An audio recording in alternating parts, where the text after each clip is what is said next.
তো ম্যাডাম বলুন, আপনি থেরাপি করার পরে আপনাকে কেমন লাগছে? নমস্কার, আমি হচ্ছে দীপিকা দাস মান্না, কয়েকজন কমিউনিটি হেলথ অফিসার। আমি এখানে ফার্স্ট দিন থেরাপি নিতে এসেছিলাম। ফার্স্ট দিন আমার যে অভিজ্ঞতা হয়েছে, ফার্স্ট টাইম আমি যখন আসি আমার 92.55 ছিল। তারপর থেরাপি নেওয়ার পর আমার হয়েছে 91.77। নেক্সট ডে আজ 26 আমি আবার এসেছি সকাল 6:30, 7:36 থেকে 6:36 থেকে আমি স্টার্ট করেছি থেরাপি নেওয়া।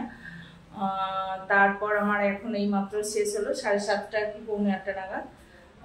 তো আমি এখন যেভাবে এসে আমি একবার বিফোর আফটারে চেক করি বিপি অ্যান্ড ওয়েট, এবং বিফোরে আবার চেক করি। আফটারে আমি চেক করে যেটা পেয়েছি, ফার্স্ট টাইম ছিল আমার 89.77 ছিল।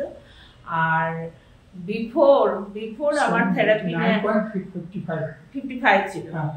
হ্যাঁ, আর নেয়ার পর আমি হচ্ছি 89.5। ওকে, আই সো লাকি, বাট আমি এখানে কমছি। আচ্ছা, বিপি যেটা হচ্ছে প্রেসার, ব্লাড প্রেসার হচ্ছে আমার, আমি যখন আসি আজকেই আমি এসেছি 144/83 ছিল। আর আফটার নেয়ার পর থেরাপিটা আমার হয়েছে 139/76। আমি সো আই এম প্রাউড। আমি খুব লাকি যে আমি এরকম একটা জায়গার সন্ধান পেয়েছি, এবং আমার আশপাশ মানে এনারা আমাকে ভীষণভাবে ট্রিট করছেন, যেখানে আমি এত তাড়াতাড়ি রিডিউস হতে পারছি। তো নেক্সট আমি কন্টিনিউ করতে চাই, আমি আছি। Okay, thank you Arogyam therapy, thank you.